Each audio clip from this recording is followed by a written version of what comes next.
Right. Okay, dear. So in this lecture, actually, I will tell you about the Parkinson's disease therapy. Okay, about the drugs and including their side effects. Okay. अच्छा, first of all, you need to understand one thing कि यहाँ तक हमने discuss कर लिया था कि young जो पेशेंट्स होते हैं उनके अंदर हम मोस्टली क्या देते हैं, non ergot dopamine agonists, right, in the younger patients. And in older patients हम मोस्टली क्या देते हैं, लेवोडोपा विथ कार्बिडोपा. अच्छा, now listen very carefully. The very first one is actually the dopamine agonists, right? We actually discussed their mechanism of actions, but still let's do this from the book now. अच्छा, तो सबसे पहले कौन सा है dopamine agonist में, non ergot derivative, right. Non ergot derivative हम इसको ज़्यादा प्रेफर करते हैं, ओके, कंपेयर टू एर्गोट. अच्छा, इसको क्यों ज़्यादा प्रेफर करते हैं, first of all you need to understand कि इसके अंदर हमारे पास कौन कौन से एग्जाम्पल्स हैं, प्रामिपैक्सोल एंड रोपिनेरोल, राइट. प्रामिपैक्सोल एंड रोपिनेरोल, ये दो जो है हमारे पास क्या है, नॉन एर्गोट डोपामिन एगोनिस्ट है, राइट. तो ये क्या करते हैं, ये डोपामिन की तरह काम करते हैं, fine, okay, on the dopamine receptors. Now listen. अच्छा, इनका जो साइड इफेक्ट्स है वो क्या है, listen very carefully. The very first side effect is toxicity. Toxicity includes nausea, right. सबसे पहले ये क्या करता है, नोजिया कॉज करता है, फाइन. अब नोजिया को तो आपको पता ही होगा, नोजिया का जो फॉर एग्जांपल मैकेनिज्म है वो किस तरह से होता है. क्या है कि ये हमारे पास होते हैं for example dopamine, right. Listen very carefully, let me explain it here for you guys. आपने क्या किया, आपने डोपामिन लिया है, ओके, राइट, आपने डोपामिन लिया है, fine. For example this is your body, right, this is your body, okay. तो आपने क्या किया, आपकी बॉडी के अंदर अब क्या है, एल डोपा लिया, जो कि बाद में जो है वो किस चीज़ में कन्वर्ट हुआ है, डोपामिन में, फाइन. तो अब आपके ब्लड सर्कुलेशन के अंदर क्या चीज़ है, डोपामिन, ओके. अब including that, listen very carefully, ये है आपके पास क्या चीज़, this is actually the brain, okay. Brain, ये जो आपको नज़र आ रहा है ये वाला structure, this is called is your medulla, okay. तो मेडला के अंदर क्या होता है, मेडला के अंदर होता है chemo trigger zone, right, chemo receptor trigger zone, okay. और इसके अंदर ही होता है हमारे पास क्या चीज़, nucleus tractus सोलिटरियस, right.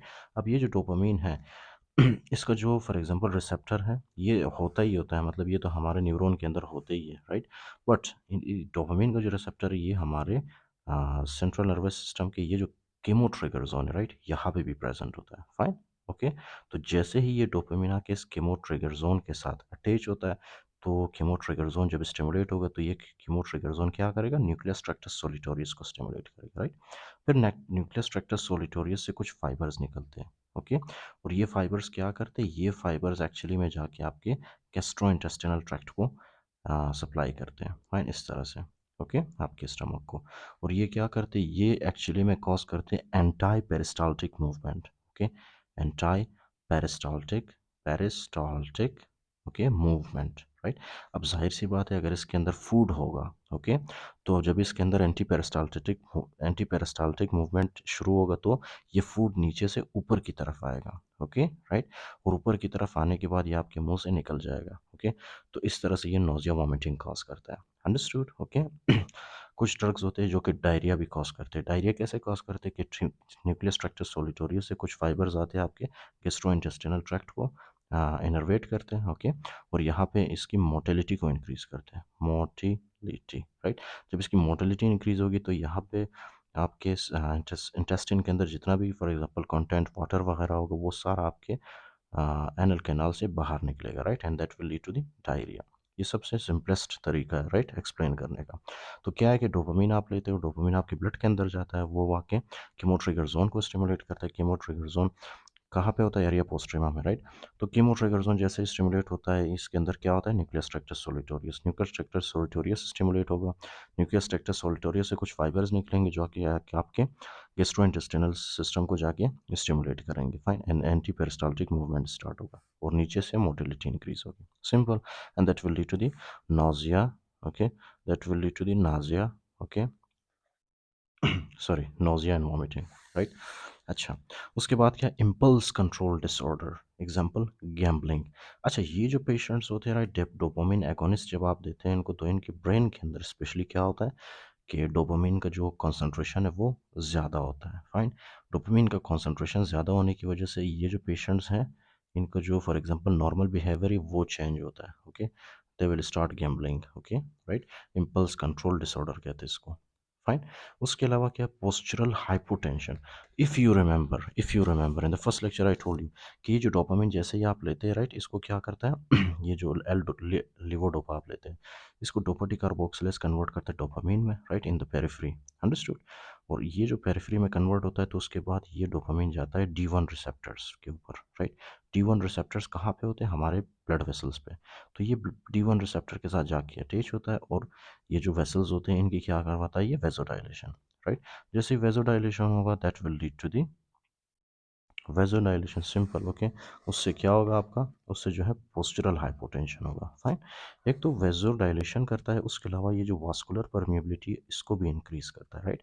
Vascular permeability due to vasodilation जब इंक्रीज होता है तो ब्लड वेसल के अंदर जो कंटेंट होता है, राइट, फ्लूइड वगैरह, वो निकल के ब्लड वेसल से बाहर आ जाता है, फाइन, फ्लूइड, राइट।